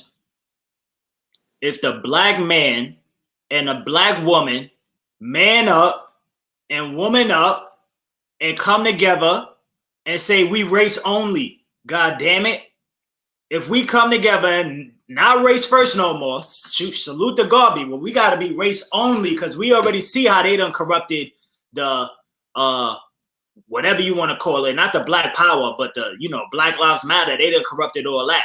And you got people in there saying they race first, like Ice Cube and all of that, but they want to integrate. They race first, but then they got second, third, fourth, and fifth. And they mix it down. It's not in consecutive order. So listen, fam, we could do the same exact thing, man. But the thing that's important, one, obviously they have their money, right? But two, they have a backing of a nation. Israel, they know, you already know, if they do something and the police go hard with these Hasidics, the way they do with our black people, not even the way, because let it be 6 black people in a barbershop. They shutting it down, beating people over the head, arrests is being made, all of that. But let it be 6,000 of these devils out there and nothing don't happen. But if they did do something, if the city did do something, this would be an international violation, and Israel and all of these these Hasidic Jews, I say Hasidic, these Hasidic Jews, they gonna come back and press hard. So this is lessons that we got to learn, family. It's not about just hating. It's not about just sitting here and complaining. We don't do that here on Thorough Black Talk. We not armchair revolutionaries. We're not gonna sit up here, preach to the choir, complain for 2 hours, and then go back to our normal, regularly scheduled program. That's not what we do. We got to take lesson. We got to learn. Study our enemies. If we did the same exact thing, family, of course there's going to be some bloodshed. We're going to have to fight. But we could give it up. And if we give it up the right way and hold each other down, we could do this, because the Hasidic Jews are showing that they are above the law. It's clear. I'm talking about the New York Times, the Post, Daily News. They putting this on the cover, on the front page of the New York City, even the national papers, talking about how these Hasidics are out here burning masks, having bonfires like it's LeBron James jerseys with their goddamn face masks, burning them everywhere on YouTube and TikTok, all of that, going crazy. Like they are really above the law. And this is what they doing. They flexing their muscle. They showing that it don't matter. So this is not just some unorganized rebel Hasidics that's out here. Right. This is organized. You think they not in there? What do you call it? The I don't even know the name of their churches or whatever, but synagogue. You think they not in their synagogue planning how they gonna collectively go out and combat or say something against what they trying to do to them? You think they not in unison? How you think they got a whole group of people to go do a bonfire? They organized that. I said a bonfire. They understand. They having a campfire. They out camping in Brooklyn with marshmallows and goddamn face masks, burning a goddamn face mask like it's a holiday. Oh, That might be a new acidic holiday. You know what I'm saying? At the rate they're going. But what I'm trying to say is, family, this is why it's important that we have to be race only and also pay attention to what is going on with our African family brothers and sisters. Right now, I don't know if y'all even know what's going on in Nigeria right now. It's sad. If I put that, I don't know how many people in the comment section will post to say what's going on in Nigeria, or if I ask them. But Nigeria is at war right now. Shout out to them. The government in Nigeria, they got this thing called SARS, and it's like a police system that they say it was put in place to come and stop people from doing scamming and things of that nature. But what they literally really doing, instead of doing that, is stopping people that are doing well for themselves, murdering people, beating people up, robbing them, making them pay bribes just to get passes. They're stopping you at the light. If you don't say the right thing or you don't got enough money, you getting arrested right there, no matter if you did something or not. They shot a protester out there who came out there peacefully protesting in Nigeria to say end SARS. So this is real, family. And then the African brothers and sisters is looking back to us like, yo, what's going on? You know, because when Black Lives Matter was pushing, you saw brothers on the continent, Ghana, Nigeria, all over with their flags and hashtags and all of that out there taking a knee on the continent. But then you look at here and we're not supporting our brothers and sisters enough out there, family. This is why the disconnect is there. We have to pay attention to what's going on with our global family. They have it. These people do it. Like Keisha said earlier, you go to Chinatown, the key word in that term is China. A whole nother nation, country that is backing each other that have the same exact agenda. These acidics, they have Israel backing them. They have an international support system. But then when it come to us, we are not putting enough attention to that, family. So let's be two-folded. Let's not be operating out of this individual level. We have to pay attention. We got a lot of work to do. There's no more time to waste. We can't make excuses anymore. I know a lot of y'all love y'all America. I know Ice Cube does. He said patriotism. Use that word. Yeah. First thing I think about is the long wig with the musket, the devil with the musket and the tight pants and the knee-high boots that women wear now. That's what the Patriots know. Don't tell Ashay about no Patriots. You ain't gonna see Ashay in no knee-high boots, Ice Cube. I'm telling you. I hope not. You ain't gonna see me. I'm gonna have to do a drop squad on Ashay then. White wig. Sound like some of y'all trying to sign up for that uniform when y'all use this patriotism word, fam. So we got to be real careful what's going on, man. Let's please make sure if y'all haven't heard what's going on, check out what's going on in Nigeria. Check out what's going on in Ghana, the Congo, everywhere. They violating us internationally. We got to really hold ground, family. And shout out to our listeners because believe it or not, Nigeria is our third largest demographic of viewers. As a matter of fact, wow. Those in the U.S., South Africa, then it's Nigeria, then it's United Kingdom, then it's Uganda, then it's Jamaica, then it's Trinidad, then it's Ghana, then Canada, and lastly, Kenya. As far as the states is concerned, shout out to all of you who are watching in New York, which is the largest demographic. Atlanta, Georgia, Tampa, Florida, Philadelphia, be more in the building. Chicago, Houston, Texas, Charlotte, North Carolina, Dallas, Texas, and Washington, D.C. So I had to give that shout out because those are the largest demographic of viewers for our broadcast every Thursday. And we don't want, I showed that clip of Sister Pat said Tony the Hustler, but I showed that clip because, in this political cycle, this is our reality. Here in New York, this is our reality. You had a barbershop shut down Look at the brothers and sisters on the ground. But when other groups break the law, the treatment is not the same. So don't tell me it's a matter of training. And don't forget how these hustlers all mix and mingle together. So do not let them come and tell you on your radio programs, your TV programs, that you got to choose the lesser of two evils. The system of white supremacy remains the same. And we got to remember, family, that our ancestor, Henry Highland Garnett, you cannot be more oppressed than you have been. You cannot suffer greater cruelties than you have already. Rather die free men than to live as slaves. We gotta, if we're going to use the vote, use it for our benefit, not for everybody else's benefit. We have to seize the local offices. So I hope to see all of y'all this weekend, because we're going to break it down even further, so our brothers and sisters can get this information. Because, Brother Tad, a lot of people don't understand. You know, they heard about Fannie Lou Hamer being sick and tired, but she didn't choose the lesser of two evils.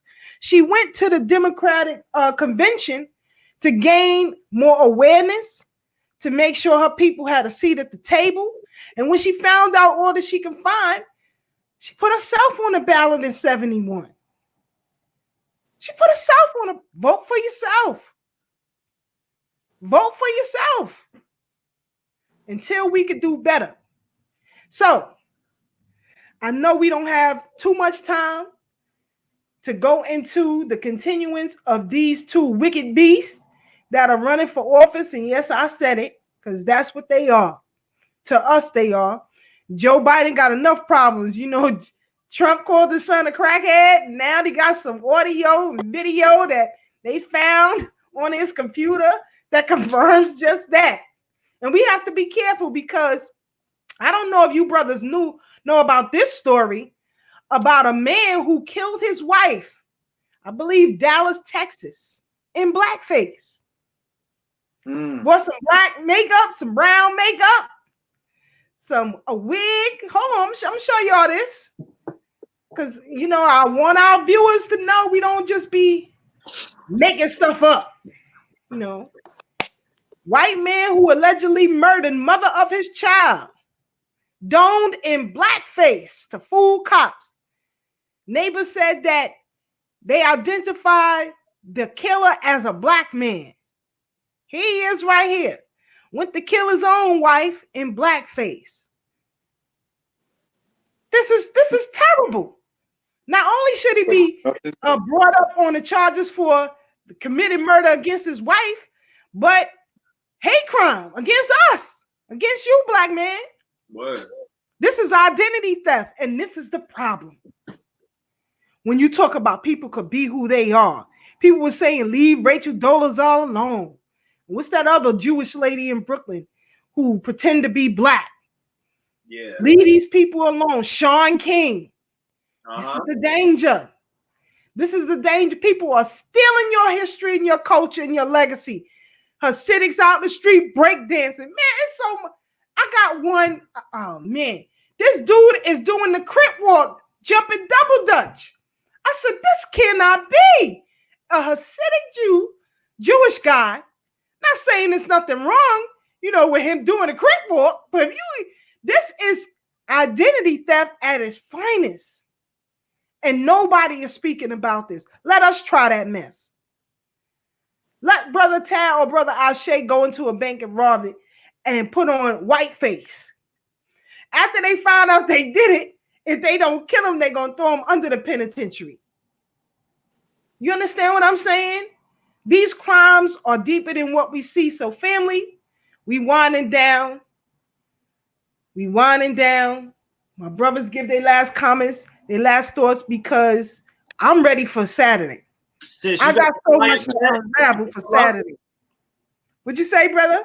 You got the flyer that you could show the family or something for Saturday? No, I got that. Hold on. Yeah. Here we go. There it is. We'll be in the building. We will be in the building, family. Hold on, let me take that banner off. Yeah. There you go. We will be in the building. Prophecy of the prophet. Yeah. A revolutionary revival. It's going down. Shout out to United Front. Bomani Mayasa will be in the building. Q Butter in the building. Dr. Limu Baruti in the building. Yeah. Sister Tria in the building. Yeah. Asantiwa and Zinga in the building. Baba Imhotep B. Moore in the building. Yeah. Brother Knowledge Born in the building. Shout out to Brother Sutet coming through. That's right. It's going to be crazy, family. I'm telling you. I'm telling you. And this is just the tip of the iceberg. I told y'all, we only coming through with solutions. And we also going to discuss self-defense because that's what it's about. A revolutionary revival. You know, I always take it back to Hubert Harrison. This is who Dr. Clark studied. Professor Simmons, George E. Simmons studied. This is who Garvey came to study. Huh? When he was looking for Booker T, and when he got here, Booker T was dead already. And he began to study the work of Hubert Harris. And he said, show me a population that is deeply religious, and I will show you a servile population, content with whips and chains, content to eat the bread of sorrow and drink the waters of affliction. We got to follow our ancestors. Robert F. Williams. Yeah. Nowhere in the annals of history does the record show a people delivered from bondage by patience alone. And when it came from my sister to murder her in New Jersey, what did she say? Nobody in the world, nobody in history has ever gotten their freedom by appealing to a moral sense of people who are oppressing them. Malcolm said that. Malcolm said that. So we got to get back, family. We got to get back to our real ancestors, the ones they don't teach you about in your schools. You know, I don't know. This turned me, you know, when I saw this quote in that book, I'm like, wait a minute. Did W.E. if he's the meek one.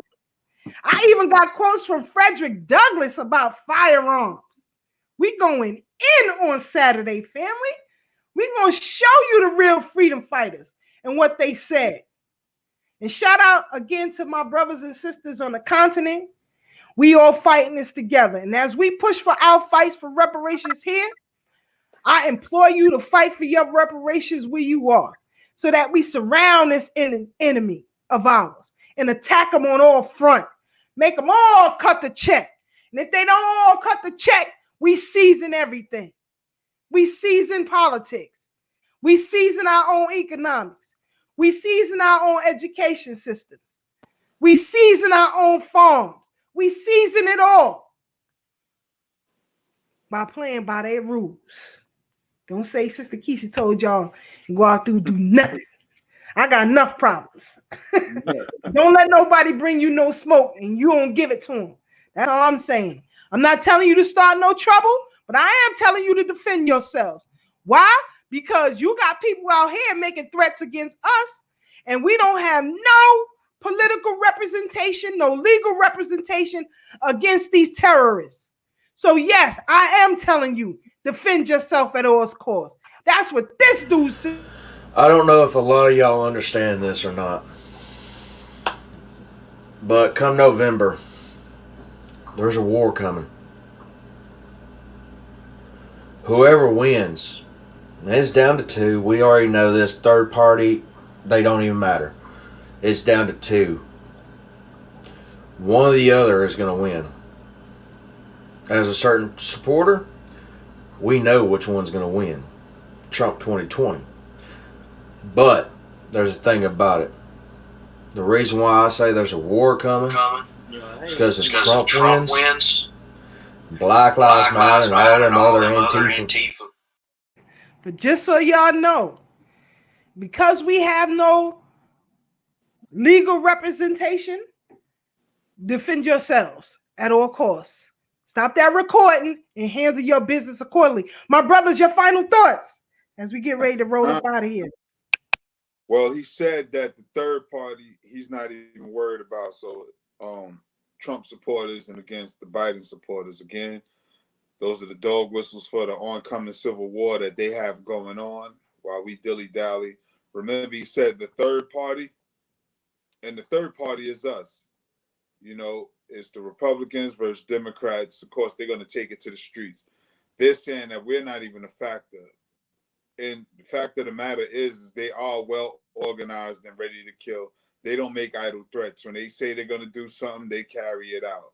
Us, we have a lot of lip service. So Sister Keisha said, let's just have our head on a swivel, because I don't even want to be on the defense anymore. I think the best defense is an aggressive offense. So strike first, all right? Don't be nobody's fool, all right? So hopefully you learned something tonight and you were inspired. So it's your turn to go out and inspire others. So you stay up, stay blessed, stay true, and remember, no matter how hard things may seem right now, there's always better days ahead. Brother Ashe? Yeah, man, my big brother said it right, man. Yo, man, I just like hearing it, man. I gotta listen to the replay, family, because we dropped a lot of jewels tonight, and let's step our offense up, fam. I like that, man. But yo, just remember, we ain't pushing no fear. We telling our people what it is, you know. But we are able. We more than able, family. We talented individuals. Let's just come back and get back in unison. So we're not talented individuals, but we are one talented African family, and take back our destiny, man. So please, please pull up this Saturday, family. DTC, www.dtc1.com. That's where you can go and see the information on what we got going on this whole weekend. Friday, Saturday, Sunday. It's a power-packed lecture series. And the best part is it's actually donation-based. So it's no extra money. It's no crazy ticket amount, family. You ain't got no excuse. Pull up. You're going to get a wealth of information and inspiration to get you up off of that goddamn couch and start putting in some work, family. There's a lot of powerful brothers and sisters that's going to be on this. So the prophecy of a prophet in honor of Nat Turner, we're going to be talking about what Ty just said. Best defense is a powerful offense. You know what I'm saying? And, you know, please, we want to see all of the family there. So make sure y'all go to www.dtc1.com. And, you know, we're going to see y'all there, fam. It's going to be very powerful, man. So with that being said, man, we had a great show tonight. Make sure y'all share this link. Tell a friend about it. Let's grow this platform, get this information out there. And we're going to keep this momentum going, man. You know, eventually when everything open up, when outside open up, we'll get to be back in the flesh and be with some of y'all, our brothers and sisters, and meet some new people as well. You know what I'm saying? But until then, family, let's utilize this information. And we see you on the battlefield, family. Remember, the battlefield is where you stand. And true courage is knowing how to suffer. Always keep it thorough. This is your brother Ashe SJ signing out. Sister Keisha. Family, as my brother said, keep your head on the swivel. Be the best that you can be.